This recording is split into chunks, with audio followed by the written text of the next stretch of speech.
வணக்கம். இன்றைக்கி நம்ம பார்க்க போகிற சமையல் என்னென்னு பார்த்தீங்கன்னா, காய்கறி எல்லாம் சேர்த்து ஒரு அருமையான வெரைட்டி ரைஸ் தான் பார்க்க போகிறோம். லஞ்ச் பாக்ஸ் கூட நீங்கள் இது மாதிரி செஞ்சு கொடுத்து விடலாம். ரைத்தாவோட வச்சு சாப்பிடையில அட்டகாசமாக இருக்கும், நல்ல வாசனையாகவும் இருக்கும்.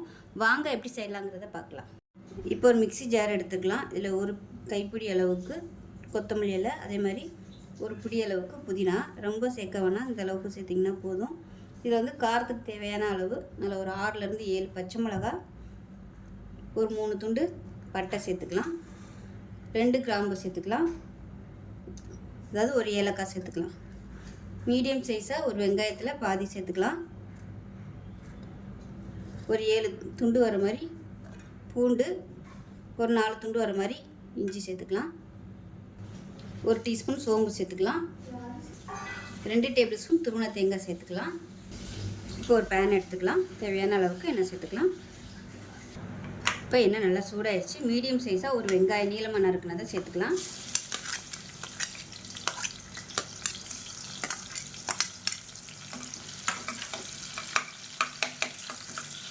உப்பு கொஞ்சமாக சேர்த்துக்கலாம். இப்போ பாருங்கள், வெங்காயம் ஓரளவுக்கு நல்லா வதங்கிடுச்சு. இப்போ இந்த ஸ்டேஜில் நம்ம அரைச்சி வச்சுருக்க அந்த பேஸ்ட்டை சேர்த்துக்கலாம்.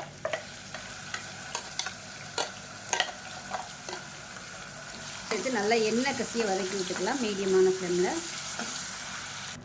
இப்போ பாருங்கள், ஓரளவுக்கு நல்லா வதங்க ஆரம்பிச்சிருச்சு. இந்த ஸ்டேஜில் காய்கறிகள் எல்லாம் சேர்த்துக்கலாம். நான் வந்து பீன்ஸு, காலிஃப்ளவர், கேரட் சேர்த்துருக்கேன்.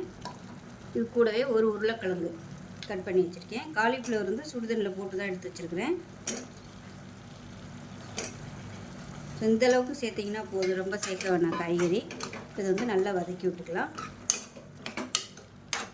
இந்த காய்கறிகள் வதங்குறதுக்கும் இந்த மசாலாவும் எண்ணெய் பிரிஞ்சு வர்றதுக்கும் கரெக்டாக இருக்கும்.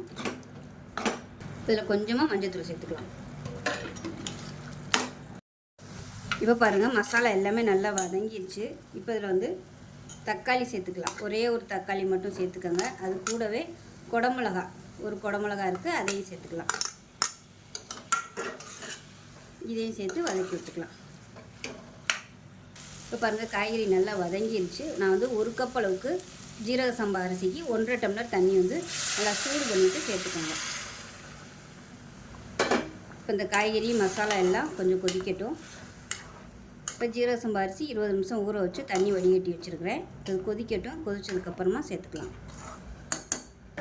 உப்பு கம்மியாக இருக்குது, உப்பு சேர்த்துக்கலாம். இப்போ நல்லா கொதிச்சிருச்சு. இப்போ இதில் அரிசி ஊற வச்சுருந்ததை வடிகட்டிட்டு சேர்த்துக்கலாம். இது கூடவே ஒரு அரை முடி எலுமிச்சம்பழம் புழிஞ்சு விட்டுக்கலாம்.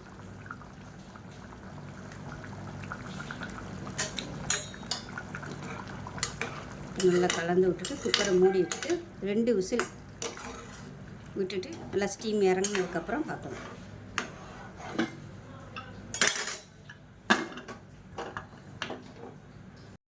இப்போ எப்படி இருக்குன்னு பார்க்கலாம். ஸ்டீம்லாம் நல்லா இறங்கிடுச்சு. பாருங்கள், கமன்னு சூப்பராக ரெடி ஆயிடுச்சு. நல்லா கிளறி விட்டுக்கலாம்.